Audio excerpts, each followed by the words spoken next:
So this content will be a little bit different to my usual here. I want to share with you a story of me celebrating a dark night of the soul. I've been going through some up and downs recently. I've lost a job that I've had for 5 years. No fault of my own, just a funding change resulting in that work no longer being available. This resulted in not only a loss of income, but a loss of friendship and connection. It's painful. At the same time, I've had issues relating to the house I'm living in. It was getting sold, maybe have to move. And compounding all of that is mental health issues. Struggles with anxiety and panic attacks. All led up to me seeking help from a doctor, a medical solution. I was seeing a therapist for years, and she said, "You're in crisis, you need some help." So I went to the doctor. That doctor put me onto medication that catastrophically failed. Now, to be clear, I encourage people to take medication if it helps them, and if it's been prescribed by a medical professional who knows what they're doing.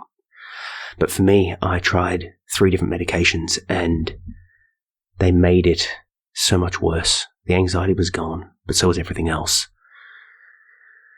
And I realized that I would prefer to be anxious and angry than apathetic, and that I can't live life hoping for hope.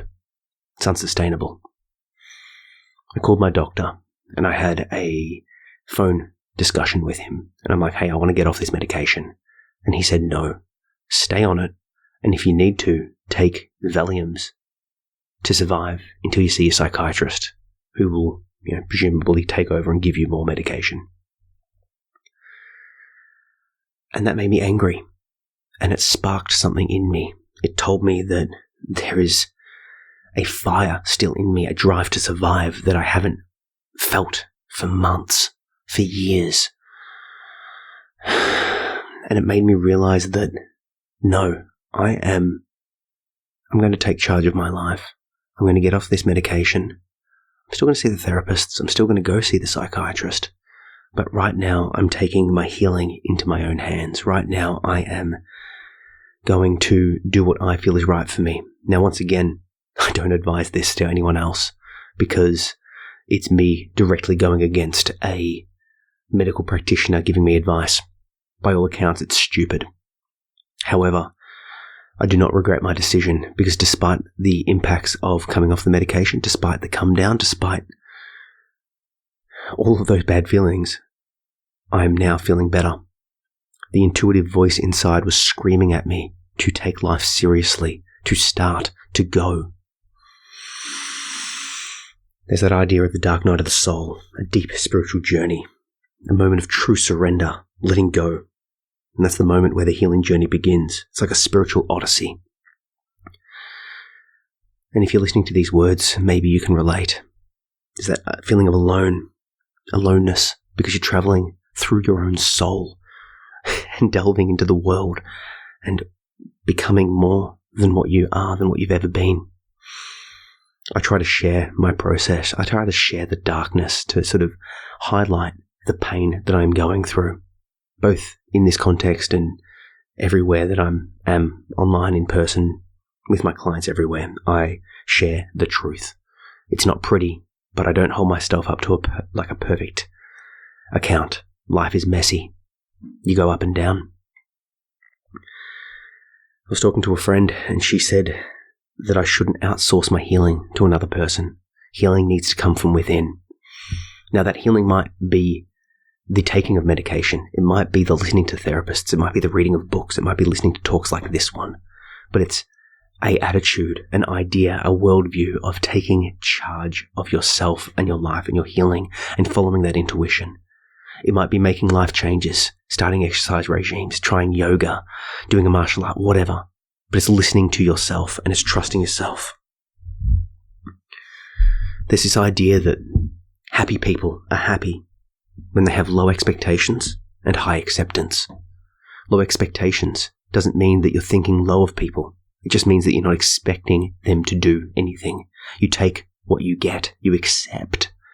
A lot of internal suffering and pain comes from when we expect something of ourselves that we never can attain, the unattainable standards. When we expect something from a partner or a kid or a parent and that they just can't live up to. It's better to have low expectations and high levels of acceptance, and that's a practice. I'm trying to accept where I am. Since going through this journey, I discovered that there is a level of bipolar disorder in my family. My grandma had it, a uncle of mine had it, and a cousin of mine has it, and chances are I do too, and it explains a lot. I've got big dreams, big desires, I do a lot, and then I come down and I crash and I burn, and it's terrible. Highs and lows, but I never sort of looked at it through the bipolarity lens, but now I am, and that's helping me. It's helping me to accept the reality, and I was looking at it perhaps wrongly as being too high or too low, but it just is what it is. It's only too much if the functionality drops, so then it's a matter of seeking the external help, seeking the support from those around me to notice and highlight, say, hey, you're seeming quite up today. Just flagging that. Oh, hey, like you're seeming a bit down today. Just flagging that. That thing that you said you were going to do or that you're stopping doing. Let's talk about it. And from there, I'm going to establish, crisis plans and other things to help me if I'm feeling too high, if I'm feeling too low, if I'm feeling too anxious, and if I'm having a panic attack. All of those need and deserve different responses. I want to be able to just simply sit and rest, when the sun's shining, to get out there and just feel it for feeling its sake, to just embrace reality, sitting in the sun and not lamenting the fact that it's going to disappear. What am I doing? I'm sitting here and embracing my truth, my groove, my love, my life, my everything. This is what I am doing, and I am grateful for that fact. That is what I'm going to try to do. It is my daily sadhana, the thing I'm going to be working on, handling the process of just being present on a daily basis. I'm going to sit in the sun. I'm going to smell the roses. I'm going to play with my children and just embrace life, taste the food that I'm eating, and take one slow, mindful breath every day. I'm going to stop blaming the outside world for the state of my inside mind. Yes, bad stuff happens. Yes, things will go wrong. Yes, I will lose my job and may have to move my house and who knows any other problems that I might face. But my mind is where I live, and I'm going to reclaim that space. I'm going to be present, not focusing on the past, not living in the future, right here, right now, in this moment. And I invite you to come along in that journey with me. Embrace the present moment. Accept your darkness. Walk through it, move through it, and be the best version of you can be in this moment. Lower those expectations and accept yourself, accept those around you. Don't let people bully you or push you over you or become a walking mat, someone that you can be stood on and used. I'm not saying to do that. That's not about acceptance. Accept it in the moment, but you can still take action to heal, to grow, to protect yourself. It's about accepting reality as it is for what it is right now, because only from a place of acceptance can you move. I'm looking at my mental health in the same way that I look at my physical health. I've embraced that cliche. When I broke my ankle, I still exercised, I still lived, I still did what I needed to do. So in the same sense, when I'm down, when I'm up, when I'm anxious, when I'm anything, I'm going to accept that fact and still live my life. This life is meant to be lived, not observed and then given up upon.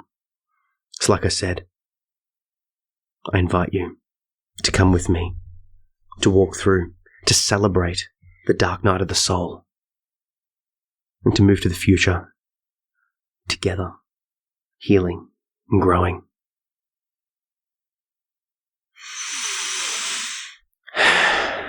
Thank you for listening, and have a great day.